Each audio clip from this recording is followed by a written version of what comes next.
Hey everyone, my name is Dillon Gonzalez. I'm the editorial director of GeekVibesNation.com and also a co-host of the Home Dance Film Festival podcast, and welcome to a brand new episode of No Streaming Required, your weekly deep dive into all the latest and greatest in the world of physical media. I have a fantastic jam-packed episode for you today. We have titles from Vinegar Syndrome partner labels, Arrow Video, Shout Studios, Fun City Editions, just a lot of great titles that I am so excited to dig deep into. And there are a lot of titles, so I might go a little bit quickly on some of these, or as quickly as I can. But there's a lot of these are boutique labels with very elaborate packaging, so some of those will take a little bit longer, but I'll try to get through these as quickly as possible. My first title is from Anime Unlimited and Shout Studios, a joint release of Ghost in the Shell Standalone Complex 2045, SAC 2045, Season 1. So this is a Netflix original series that debuted a couple years ago, and the first season, the first 12 episodes, are hitting physical media in a very elaborate packaging, which anime releases usually seem to be the ones that do get like a little bit of the extra mile packaging wise. And so that's 3 discs. The 12 episodes are on the 2 disc, and then the 3rd disc is for special features, which is a little bit surprising because the special features aren't that vast, like and in depth on disc compared to other like boutique label releases, but I guess it helps that it doesn't overly compress the 12 actual episodes. So that was the booklet. We have some art cards here that shows off some of the characters. So you got 4 of those, that big honkin' booklet, and a fold-out poster. See that here.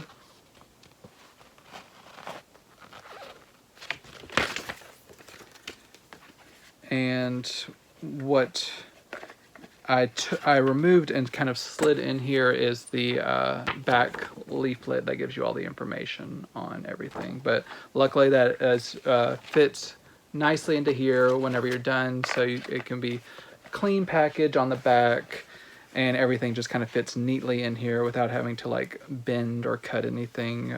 So it's just a very neat package here. So for this series is a follow-up to the 2000s Ghost in the Shell Standalone Complex anime series, that which itself was spun off from the Ghost in the Shell film from the mid-90s.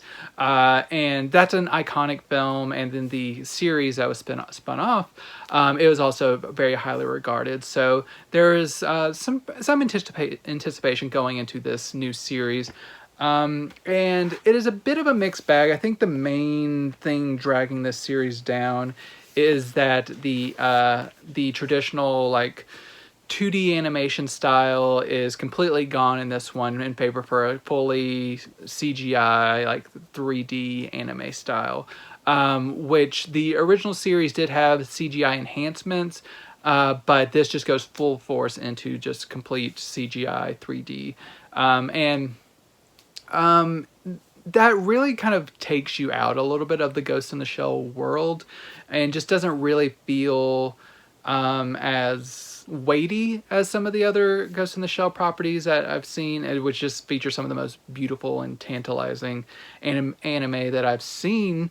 And so just to go to this kind of digital production is a little bit of a step down. The narrative itself has some interesting things going on with it. It's set in the year 2045. Basically all the countries of the world are at war, at what they call a sustainable war. So like pretty much everything has lost its value except war, and the team that we know from Standalone Complex is kind of reformed as kind of like a militia group that kind of is a gun for hire, and they do a lot of case of the week stuff to try to like get involved in like little facets of this kind of global war, and which it all kind of builds upon each episode. But there's some really good thematic stuff going on, and it especially gets stronger as the season goes along. The first couple episodes are kind of table setting, and they're not as like engrossing, but as you get near the end, there's some definite standout episodes, and it's enough to make you want to go to the follow-up season. It's just not like the best of Ghost in the Shell, which is unfortunate. But like I said, a large part of that is just because of the animation style. But if you're interested in this world, I think it's still worth checking out. This is a Netflix series, so if you have that, maybe you want to test a few episodes before going full tilt into this elaborate Blu-ray packaging. But if you do like it, this is a fantastic package. You have all the booklets and stuff, all of that, bells and whistles, but you also have a 45-minute behind-the-scenes featurette, some CG tests, some textless opening and closing. And these are, as far as I can tell, or I've checked, they're only the Japanese original language audio is included. I have read that there is an English dub on Netflix, so if you're expecting to get that on here, that is not included. It's just the original Japanese with English subtitles, so just be aware of that. So yeah, if you like this series, this Ghost in the Shell SAC 2045, it's a good release from Shout Anime Unlimited. It's just...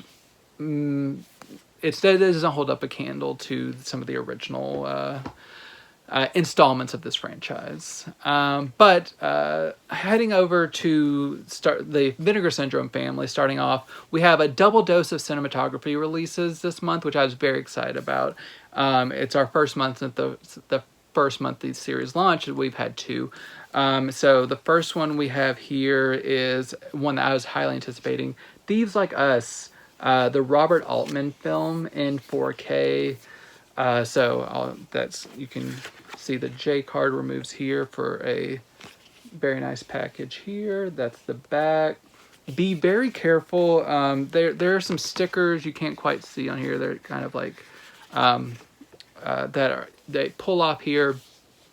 I damn near had a heart attack because there's one here that there's like a seam here where mine almost like ripped off the packaging and would have like disfigured the outer case. So I very gingerly peeled that off once I realized how it was pulling. But just be very careful when removing your stickers, because it can maybe lead you to just like have a coronary. So as usual, these pull out like this. Very cool packaging. So this is a 4K release, so you have a 4K and Blu-ray disc. Have a very nice booklet here.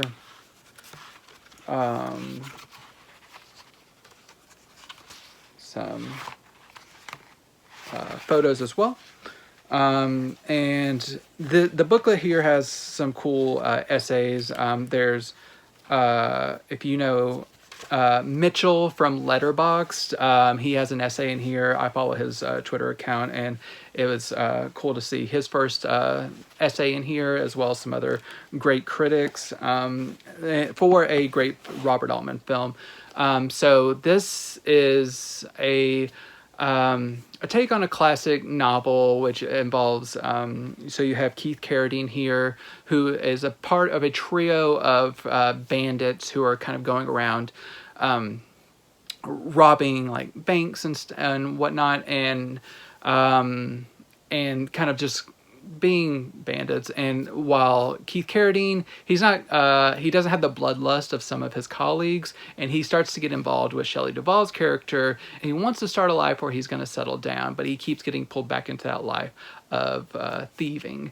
And what I really like about Robert Altman's approach is that he doesn't sensationalize the robberies or anything. It's almost like an afterthought. The more important part of this whole narrative in Altman's universe is the times in between each kind of heist, and just how these characters are talking to one another and developing the characters amongst each other, and learning a little bit more about their moral codes and how they kind of bounce off one another. That's what I find most fascinating about this. And I think what really made this a very special text in Altman's hands, along with the, I believe it's Joan Tewksbury, her script, and just kind of how that all kind of gels together. It works very well.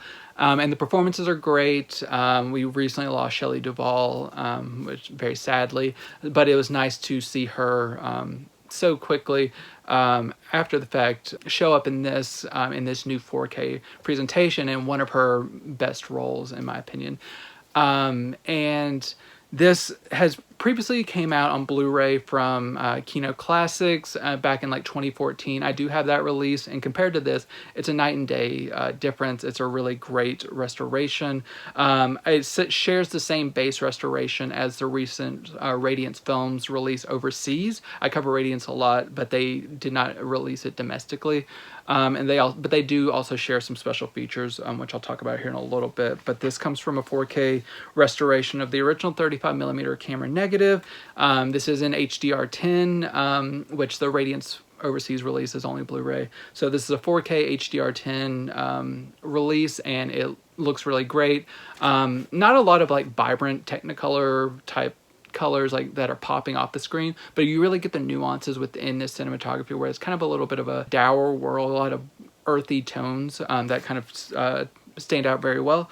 You get 2 commentary tracks, a 35-minute interview with Keith Carradine, a 15-minute interview with Joan Tewksbury. Both of those are carried over from the Radiance Films release. They have the Radiance logo right at the beginning.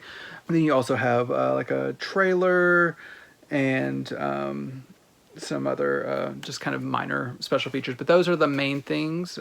So that's a pretty good array of special features for a great Robert Altman film that really deserved this new restoration.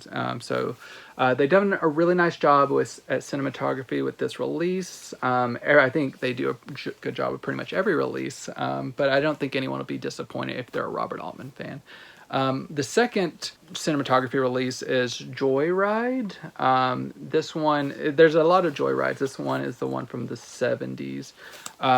So this one has a different Carradine. You have Robert Carradine and Desi Arnaz Jr. and Melanie Griffith as a trio of friends who have been saving up money to go to Alaska. They want to kind of settle down there and like have a fishing boat and just kind of be able to live in Alaska, kind of like away from the lives that they have now.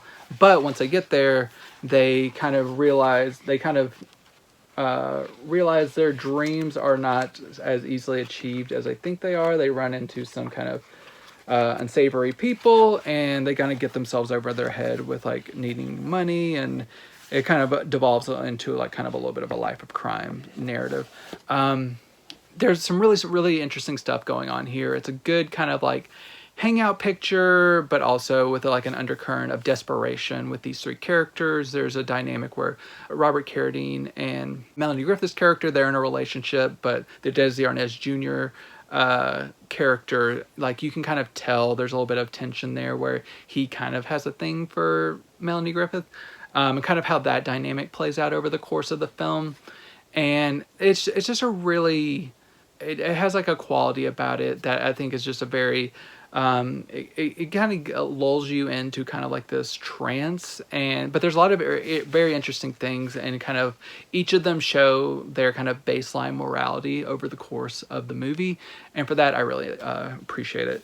So this is a Blu-ray release. It is first time on Blu-ray.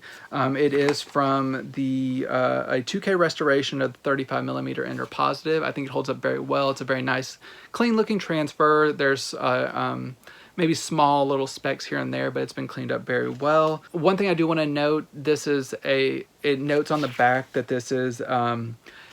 The audio is from a soundtrack that has been edited for home video release. According to Justin at Cinematographe, from what I've read on the forums, he says that this is the exact same home video release has been on every previous home video release. There's a lot of songs in here that maybe were not able to be legally cleared up from its theatrical release for home video, so some of those have been replaced. This is my first time watching the film, and I don't have anything to compare it to, but nothing sounded off or distracting. Like no musical cues seemed like out of place. But if you are very familiar with this movie from the theatrical release, which didn't have a huge theatrical release, you may notice that there are some audio differences. But this should be comparable to any other previous physical media release. It just looks better, and the sound is good. It's been cleaned up. It just isn't the unedited original audio soundtrack. We do have a commentary track, a 22-minute piece with the director, and an 11-minute piece with the director of photography. Some good interviews, good audio-visual quality. And so yeah, this is another gem brought forth on physical media from Cinematographe, and they did a great job. I'm heading over to the OCN distribution partner labels, the Vinegar Syndrome partner labels. We have a few releases this month on board. The first is from ETR Media, and it is a Fat Wreck, a Punk-U-mentary. This is about a Fat Wreck Records, which is a punk label that I did not really know about, but I do like musical documentaries, so I was game. Here's the reversible cover art. It's founded by NoFX's Fat Mike, and it has a few people I'd heard of, like Me First and the Gimme Gimmes, and there's also one group that I was amused by their name, Propagandhi. But there's a lot of punk bands that people who are fans of that will know better than me, but they're a historic label. So you kind of get basically from the beginning to current of when this movie was released, history of this record label. It's very straightforward. It could kind of be described as almost like a puff piece for the record label, but it does sidestep that slightly by addressing a few of the criticisms about like some of the party culture of the label, which they do kind of shrug off a little bit at times, including Fat Mike relaying a anecdote about him getting dosed by one of the labels he signed, and he kind of respecting that because it's punk rock. And also kind of like their homogeny of sound, the Fat Wreck sound, which a lot of people think kind of limits some of the creativity. But if you're a fan of the record label, I think you'll think it's cool to kind of see some of the bands you like and just kind of learn a little bit more about the background of the label if you don't know it already. If you're not a fan of punk music or this label, it might be a little bit more of a barrier to entry. It's not the most exciting story. It's just kind of a more like more traditional. Like it's more standard. You're not gonna get. There's some stories that are entertaining for neophytes, but otherwise, it's not like a mind-blowing documentary. It's serviceable. It does what you need to do if you're a fan of this label. I have a lot of music labels that I would love this type of documentary treatment for, but they do a nice job with this one. And ETR Media, they give you a lot of special features on this. There's over 3 hours of additional special features, including two full unedited interviews with Fat Mike, and another unedited full-length interview with Aaron Burkhead, which is like his VP and his former girlfriend that they kind of started the label together. Other additional special features as well. That just kind of gives you material that didn't make it into the full film. Also, I do want to note that there are some puppetry in this. That's why this is here, and you get some of that additional footage as well. But that's kind of makes it stand out a little bit more within the documentary space, the use of puppets to reenact certain things. But otherwise, it's kind of pretty standard. One thing I do want to note that I noticed here, and I have sent word to the label that I noticed this. I'm not sure if anything will happen with it, but there's about a 10-second audio dropout in both the lossless DTS 5.1 and the lossy 5.1 tracks that are included, about at the 26:03 timestamp. It lasts for about 10 seconds and then it comes back. If you go to the lossy 2.0, the Dolby 2.0 track, if you hit like the audio button on your you can hear what that mic is saying at that point. But otherwise, the 5.1 tracks, they kind of drop out for like 10 seconds. I don't know why. It's just an encoding error. Otherwise, sounds great in 5.1 lossless, and the video is good as the source will give you. So Fat Wreck, it does what it needs to if you're a fan of the label. Heading over to our friends at Yellow Bell Pictures, we have A Heart of Love. This is a little bit different than what we usually get from Yellow Bell. They do a lot of like genre pictures, like in the horror space. There are some like unsettling things here, but it's more so just a drama about like a toxic relationship. It's about these real life Polish artists who you kind of track their relationship from first meeting each other until the end. And you really get a sense of like the underlying toxicity of this relationship, but there's also, they creatively inspire one another, but then they also get kind of aggravated with one another when certain people take each other's ideas and use them for their own artistic like endeavors, and just kind of this underlying, and there's also a power imbalance with like the age difference between the two, because the guy is older. And it's just like a really interesting portrait of like a almost kind of doomed relationships, because there's two very eventually assertive personalities. The woman kind of grows to be assertive, and how they kind of clash with one another over their growing relationship and growing fame. It's pretty interesting. I liked it. I knew nothing about these figures. I did read that they both have were collaborated in writing this script. So there's a lot of very personal stuff that actually did happen. And they were also possibly at one point going to play themselves within the movie, but they end up getting some really wonderful performers. But I think that worked out probably better, because it probably would have been too emotional. Like, they might have not been able to get through a whole shoot without killing one another. But it worked out very well. It's a really interesting movie. It's pretty short. It's under an hour and 20 minutes. Yeah, it's a Polish movie. It's entertaining, and it's a portrait of this couple, this artistic couple. This has DTS 5.1 in the original Polish. Looks really good. I didn't notice any encoding issues. Sounds good as well. You have a commentary track from the director, an intro from the director. He's very monotone in his commentary track, but there are some interesting things within there. You get selected works from the real life guy who is portrayed in the movie. You get 9 selected works from him that are pretty lengthy, almost about an hour's worth of material, and then 6 early animation shorts. And that's a good selection of like additional artistic work from him. So, and then you get the booklet that I showed in there. So Yellow Bell Pictures. This one's an interesting one. Was not on my radar at all, but it's worth checking out if it sounds interesting to you. Heading over to Film Movement Classics. This is a re-release of a 2018 Blu-ray of Scarlet Diva. The main reason for, I think most people will be interested in this re-release is that, as with all of these Heart of Love, Fat Wreck, and now this, all the partner label releases they have optional slipcovers that you can get from Vinegar Syndrome or select indie retailers like Diabolic.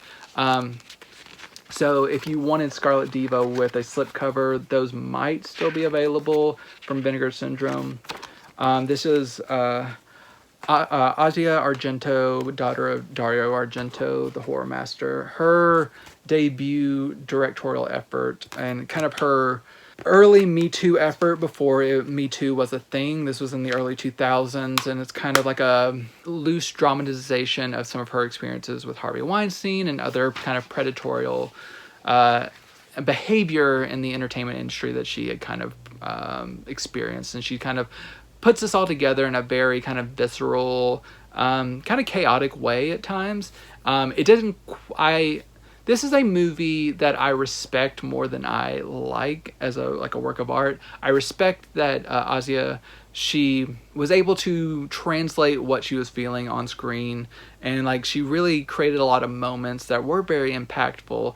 But as a work of like art, like as a movie, I couldn't quite get invested. It was very just very vignette-y, and kind of it would go from one thing to another. It was of a style that did not really work for my sensibilities, but I can see what she was doing here and appreciate what she was able to accomplish, especially at this time where she wasn't naming names, but to have someone kind of like give such a personal account in the early 2000s, and especially seeing it through today's lens, it's very impressive.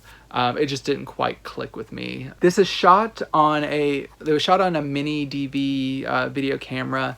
So it's like standard definition quality that was translated to 35 millimeter and then like kind of blown up and repurposed for HD in its restoration. So this is like standard definition upscale to HD. So if you're wanting like a crisp picture, you don't get that from this restoration. It is very much like upscaled standard definition, like consumer grade video footage, because this was a digital production, and digital technology would jump leaps and bounds in the years after this, but at this time it's just a very kind of guerrilla style filmmaking that just doesn't look visually as impressive as it does now. But it looks as good as it can look given the source. It sounds good in its original mixture of languages. It's like Italian and some English and stuff. There are 2 commentary tracks which I think are fascinating.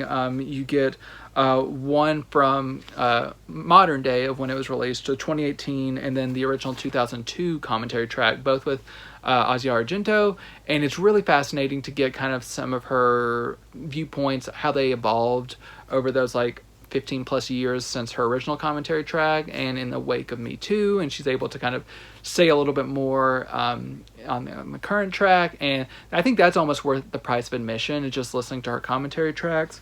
You also get some interviews and some featurettes, and so yeah, if kind of like a punk early Me Too movie starring Asia Argento and directed by her appeals to you, check it out. But there is some very rough stuff within here, so trigger warning for anyone like very sensitive to sexual assault on screen.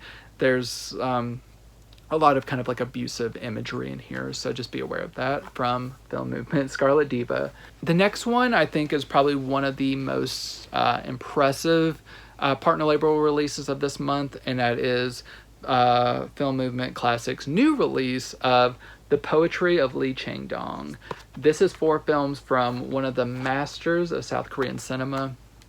He most recently did Burning, but you have his 4 of his first efforts.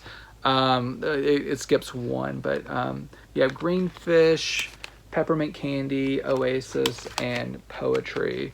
I think it skips Secret Sunshine as the name, which is out from Criterion. But as these early 4 films from Lee Chang-Dong, they're really great. My personal favorite was Poetry, but they all are fascinating in their own way. My least favorite, I say, would probably be Oasis. And Peppermint Candy is one, it has an interesting structure where you start in the present and you kind of keep jumping back in time to kind of get a sense of where our character is at. But all of these kind of deal with the government's impact on society in certain ways, some obvious, some not, and like how kind of the marginalized people within our society are impacted by the government in one way or another. And Lee Chang-Dong does deal with marginalized people a lot. I think Poetry is my favorite because it is the least aggressive, which is the kind of interesting thing to say considering it revolves around the suicide of a young girl in the wake of a very horrific event that has happened to her, and kind of how that connects to our main character. But all of 4 of these works are fascinating and they're very interesting, and I really like him as a filmmaker. Lee Chang-Dong is fantastic, and if you have not seen any of his work, definitely check out at least Burning and Poetry. I think are the most accessible. They're still pretty visceral, but they're accessible, and then kind of keep going back later. Maybe leave Oasis to the very last, but all of these are probably worth checking out. These have been newly restored by Film Movement. These are 4K restorations. They all look really nice and consistent. The only one I owned of these before is Poetry, which was previously released by Kino Lorber. I had that disc, and I would say it's an improvement over that original Kino Lorber release. Every disc has some form of special features. You have intros from Lee Chang-Dong, interviews from different people, making of featurettes, a commentary on Green Fish, really nice selection of special features throughout, and just a great filmmaker that needs to be on your radar. So if you are a fan of the Vinegar Syndrome family and OCN distribution, make sure to go to their website if you want like their exclusive slipcases, or just make sure to seek them out from other indie retailers. It's very much, all their releases are worth checking out every month. Heading to a former OCN distribution partner who has went out on their own as of about a year or so ago. We have another one of my favorites. I still love them so much. Fun City Editions and their release of Bad Company. Now this one also has an exclusive slipcover on their website if it's still in stock. I do not know if it's still in stock, but if it is still in stock, you can get that exclusively going forward. Their slipcovers will be on their website. If you want to see the reversible cover art here, you can see that underneath the disc here. That is reversible cover art. This is a movie that is referred to on several different places in the supplements as an acid western, which I think is probably kind of referencing kind of the fact that this was made in the 70s in the wake of kind of that style that really got popular with like Easy Rider, but it's kind of like a take on the western that's like similar to like a McCabe or Mrs. Miller, another Robert Altman film. So this is Robert Benton, I believe. Robert Benton. His directorial debut has Jeff Bridges and Barry Brown from Daisy Miller, which is a movie I talked about from Kino a few months ago. Barry Brown plays a man of some wealth who at the beginning of the film is able to dodge the draft for the Civil War and sets out on his own. And he kind of gets mixed up with like these kind of ne'er-do-wells led by Jeff Bridges. And it's kind of him adapting to this lifestyle of kind of like a little bit of unsavory criminal activities and how it kind of impacts him. And he forms this really interesting dynamic with Jeff Bridges' character where there's a push and pull between them, and like at points they hate each other, but then there's also something that keeps drawing them back to one another. And so it is really interesting as like a character piece between mainly these two men, but also like the rest of their kind of crew who meet up with some interesting characters. One of which is really fun. Jeff Bridges interacts with the actor who plays the real Lebowski in The Big Lebowski. So the two Lebowskis meet decades before they would meet on screen again in The Big Lebowski in this movie. So that's a pretty cool piece of trivia, which I blew my mind whenever I was watching. I was like, I'm pretty sure that's The Big Lebowski, and it was. So this was a good one from Fun City Editions. They did a really nice job with it. They gave it a 4K restoration from the 35mm original camera negative. Looks fantastic, grain resolves well, nice palette, everything like color saturation, everything looks really good. DTS 2.0 audio sounds great. Commentary track, some radio spots, gallery trailer, commentary track from Walter Chow, and he always performs really great commentary tracks, so I'm always glad to see him. Bad Company, if you like any of the performers or kind of revisionist westerns, acid westerns, anything like that, Bad Company is definitely worth checking out. One I was a little bit less high on, but from a label I do really like. From Film Masters, we have Door to Door Maniac with a second feature of Right Hand of the Devil. I was very unsure about getting seeking this out at first, but I did end up eventually checking it out for one reason, because it blew my mind that Door to Door Maniac stars Johnny Cash, singer Johnny Cash, as a home invader who kind of like makes one woman's life very miserable once he breaks into her home and holds her hostage, and while involved in a larger overall scheme. And it's a fine movie, but the real draw for this is to see Johnny Cash acting. And he seems like he's probably like owes some money and just needs to appear on something to make a quick buck. He's not the best actor, but he does an okay job. It's not the best script. It's just a very middling home invasion tale with Johnny Cash. So I like seeing Johnny Cash. I probably don't ever need to see this again. Right Hand of the Devil, the second feature, is a kind of... There's some interesting things to it, but it's very centered around its director, performer, writer, cinematographer. Like, it's the man does like everything within the movie, and it's about a man who kind of just takes advantage of people within his life, and he's kind of a con artist and cons like a older lady like out of money and stuff. So it's just like a con man doing his thing. These movies are fine. They're just not something I would ever revisit again. They've been treated pretty well by film masters by giving a 4K transfer from the original 35mm archival elements, which means that they were probably derived from prints. So there's some extra damage that is just not avoided, even after restoration, because they do come from prints instead of the original camera negative.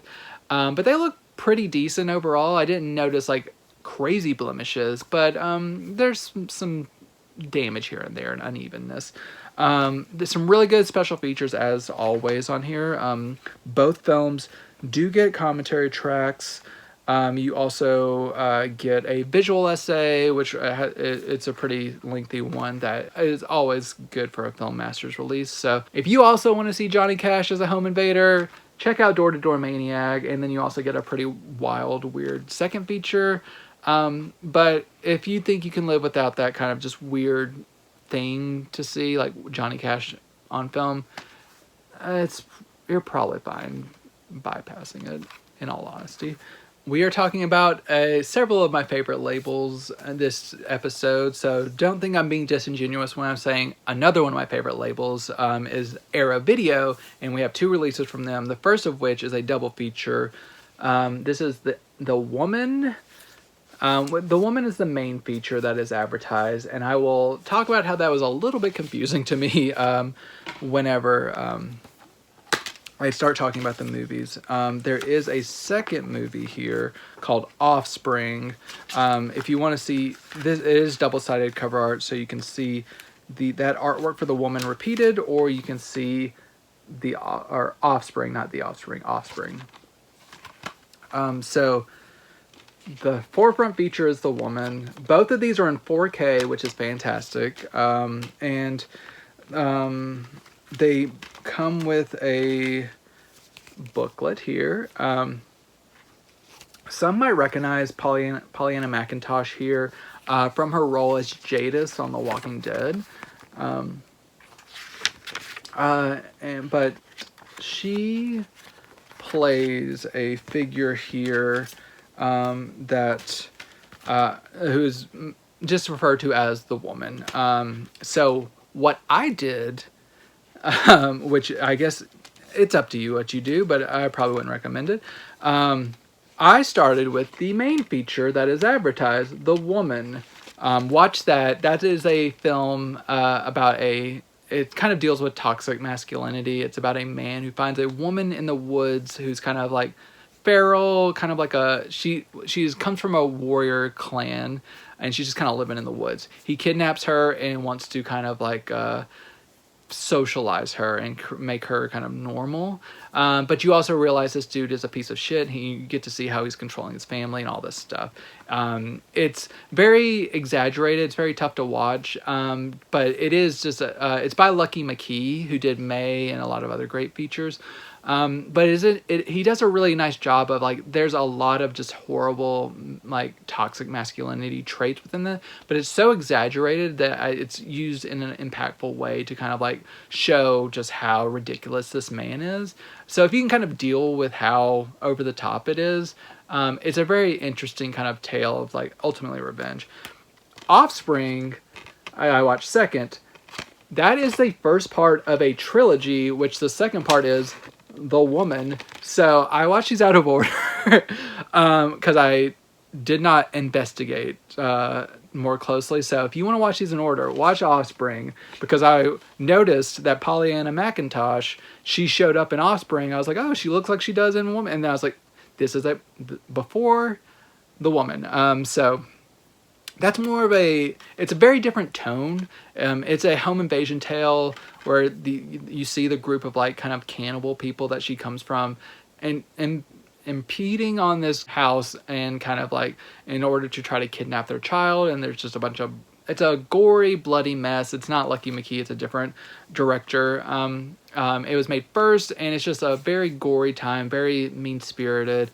Didn't mean I didn't like it. It's just, it's not, I don't feel it's as nuanced as The Woman. And so if you just want just kind of like a very visceral home invasion tale with like cannibal people, and just like loads of gore and violence and stuff. And, unfortunately, like the violence against women in this movie does not seem as respectfully done, like with an eye towards like proving a point. Both are difficult to watch, but they are in different ways, like they land in different ways, I would say.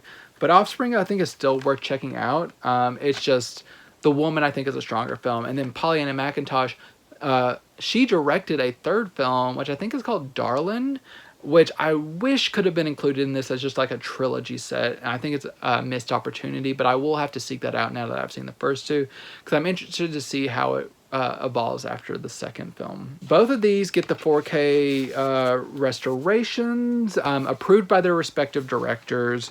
You get both in Dolby Vision. They both look very nice. They are very good transfers. Era Video pretty much always does a really great job, and that is no difference here. So many special features. You get 4 commentary tracks for The Woman, 2 commentary tracks for Offspring. You get documentaries, you get interviews, you get short films, you get panels from festivals, so many special features. If you're a fan of these films, Era's treated it very respectfully, and I think it is very much worth checking out in 4K.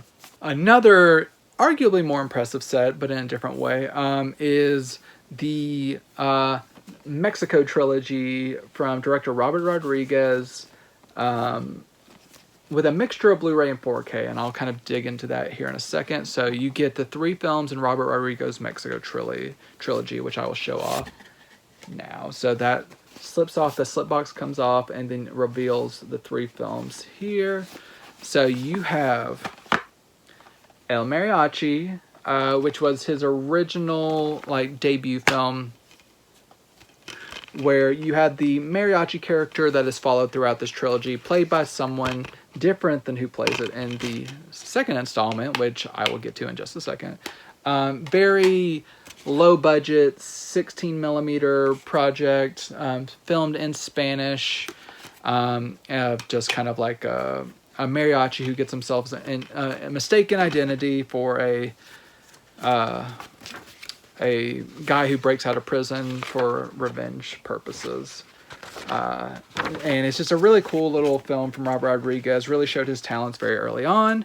And he would come back a few years later, get a star upgrade with Desperado. So here, so El Mariachi Blu-ray. This is the lone 4K. We have Antonio Banderas in Desperado.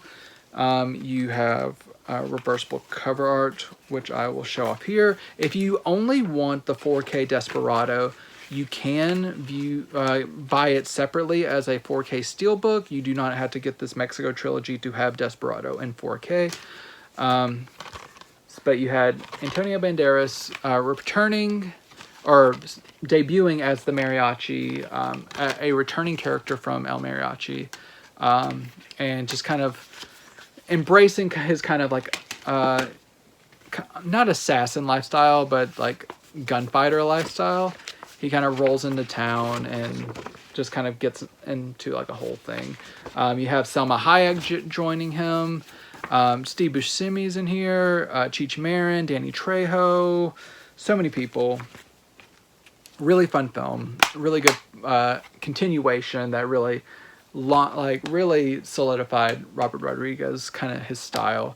And then a few years later, after several Spy Kids films, he would come back to this franchise and go to Once Upon a Time in Mexico, which to date is the last installment of this series with Antonio Banderas.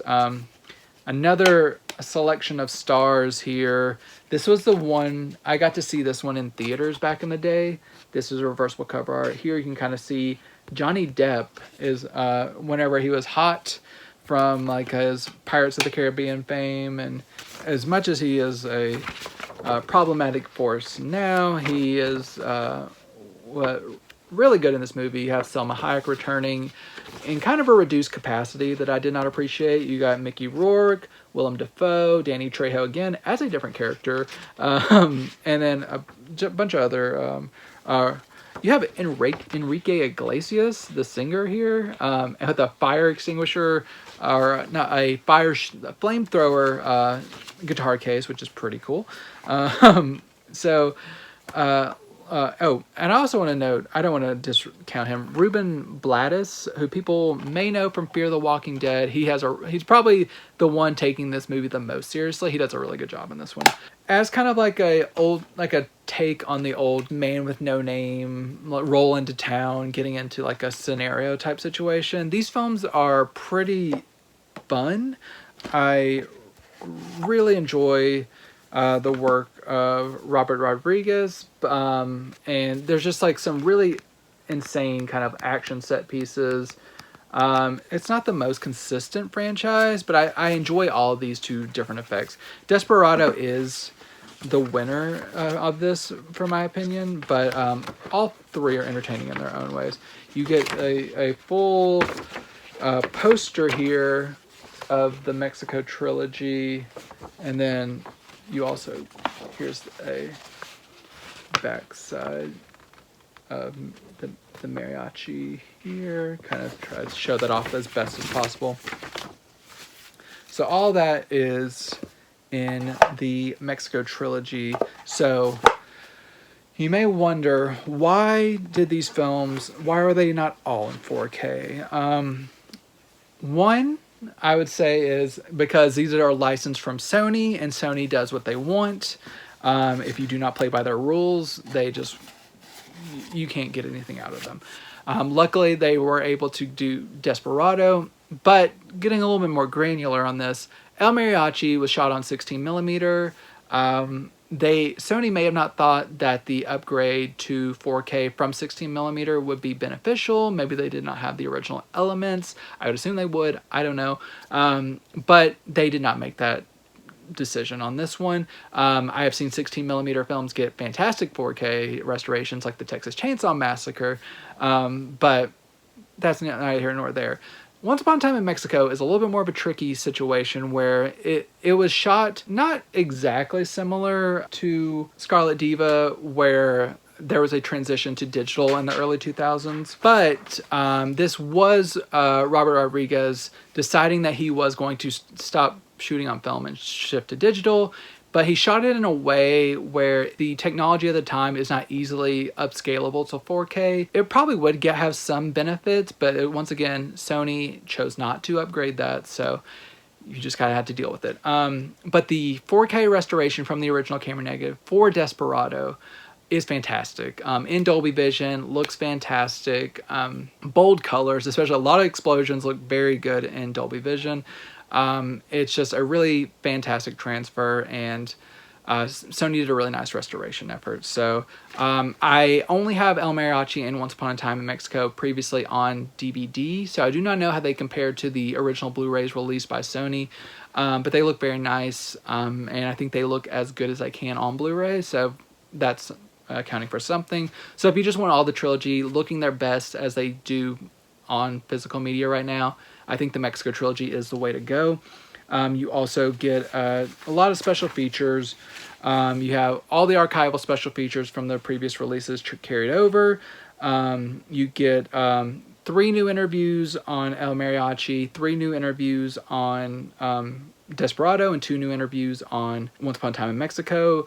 You get commentary tracks, other interviews, behind the scenes special features. So a lot of great special features that I will detail more in my written review.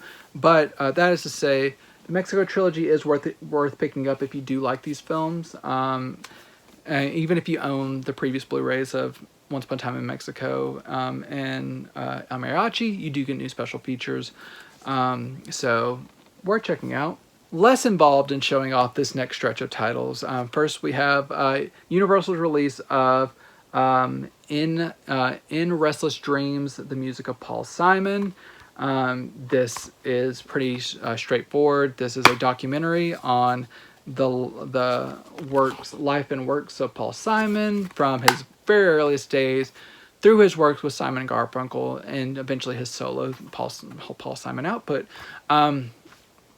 Really tight, no, I wouldn't say tight documentary. It's a really all-encompassing documentary. It is 3.5 hours long.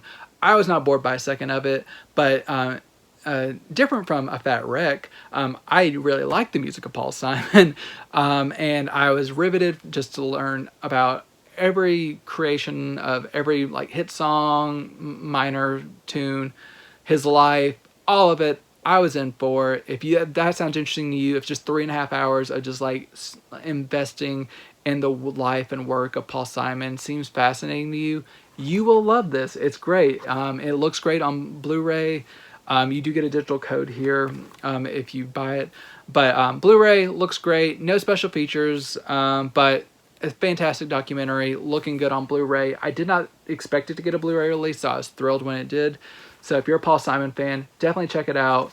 It gives you everything you want, and I think you'll be pleased. From Paramount, we have a re-release of their unrated The Ruins Blu-ray. This was first released in 2008. This is the exact same disc, now just reprinted on a burn disc. So if you have a player that's sensitive to burn disc, be aware of this re-release. You might want to seek out one of the older press discs. This does have the ancient BC1 encode, not an ABC encode, but it does look pretty nice for the time when it was released in 2008. This could have used a 4K re-release. If it ever does get one, I will definitely pick it up. This is a pretty interesting movie. It's just about a group on vacation. They end up at a Mayan temple where they kind of meet these kind of like, it's like get kind of stuck on this temple where there's kind of like a killer plant-based life around them.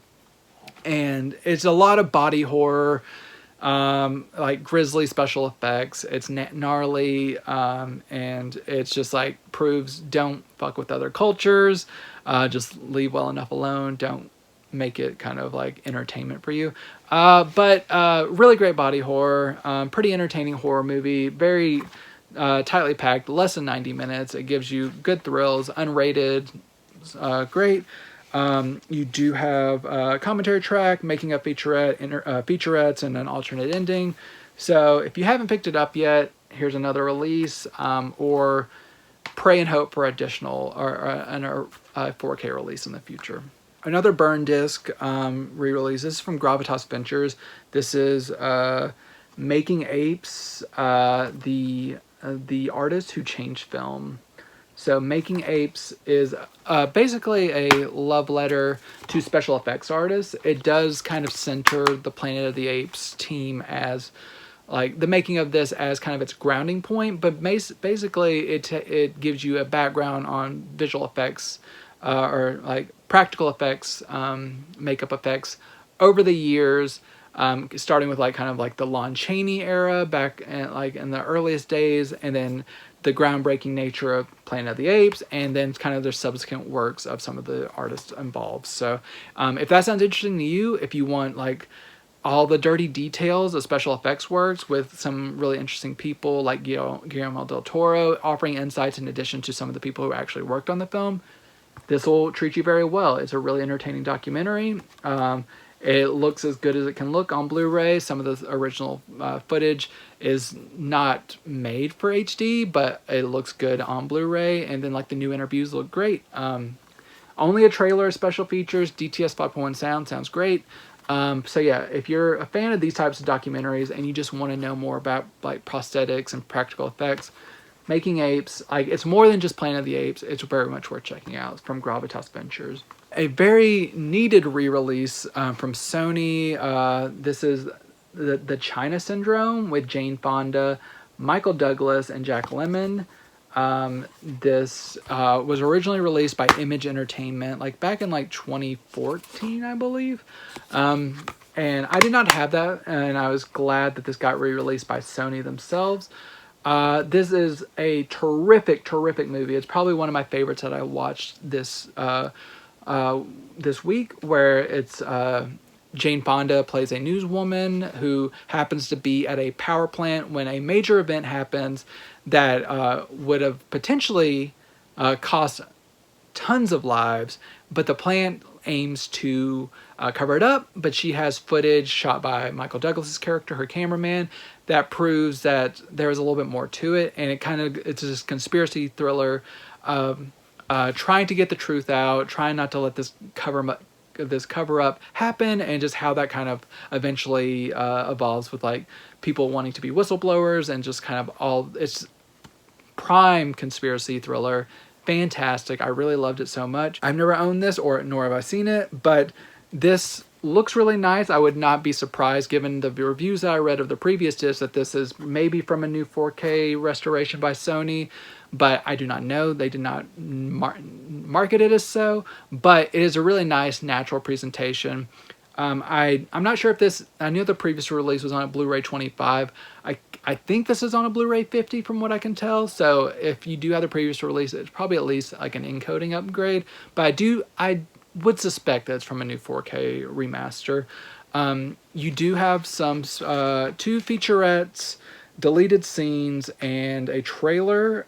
So very much worth picking this up if you do not own it. It is one of the great 70s films, in my opinion, the China Syndrome. Worth checking out. Sticking with Sony, but one that I can confirm is an upgrade. That is the new 4K release of Richard Pryor Live on the Sunset Strip. This blew my mind when it was when it was announced this was coming out, because who would have thought a stand-up special would get a 4K release? If anyone's going to do it, it makes sense that it's Richard Pryor, just by kind of his importance in comedy. But I never expected that. But I don't think I had to explain this much. This is Richard Pryor doing like one of his most famous stand-up sets. I own this on DVD. It's been years since I've watched it, but it has a lot of his iconic bits. It talks about him lighting himself on fire whenever he was freebasing. He talks about his trip to Africa. There's a lot of great iconic bits in here. And this, I find this really interesting. Not all the jokes age very well, for me especially, but I still found it amusing and kind of like comforting in some senses, because like, yeah, a lot of this stuff is not politically correct, but just like having a master stand-up doing what he's doing so well and just like interacting with the audience and stuff, I still found it an enjoyable effort, even if I realize that certain ideas have changed over the years. And so yeah, I think it's still very much a stand-up set worth checking out if you're kind of open to his style of humor. It's not as egregious as some of his movie work, that a lot of that stuff has not aged as well. But as a stand-up, this worked very well, especially since he's showing more vulnerability than I expected from him. I forgot that how vulnerable he is on this during this set, and I think it works very well. And so is it worth a 4K upgrade? Because this has never been on Blu-ray before. It's just DVD to 4K. I think it is. I think it's really cool that this is released on 4K. It's from a 4K restoration of the original camera negative. This was shot on film in Dolby Vision. It looks very nice. It's just a stand-up set, so people might argue you don't need to see that in the best resolution, but I want to see everything in the best resolution.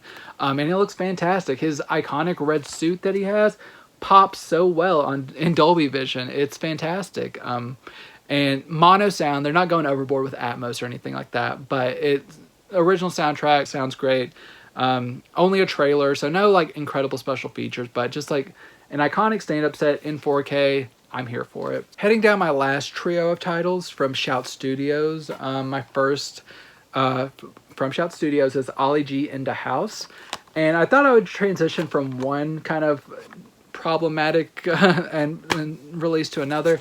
This character of Ollie G, played by Sacha Baron Cohen, he is super problematic, but intentionally so. But even so, if you understand what Sacha Baron Cohen is trying to do with this character, there's a lot of stuff in this movie that will make a lot of people very uncomfortable. But I realized this. This was one that I watched as a teenager and I found hilarious.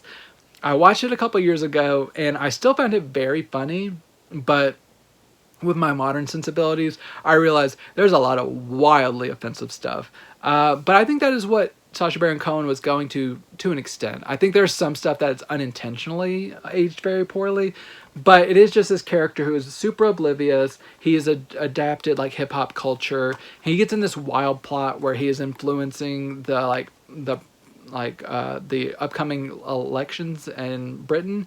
It's wild. It is a narrative film, as different from like Borat or Bruno. This, which he kind of like did his act on unsuspecting people. This is a narrative film. It has like Martin Freeman, Charles Dance from Game of Thrones, a lot of British actors that you will know. Not PC humor, but I still have an affection for it, and I was really glad this got a Blu-ray release.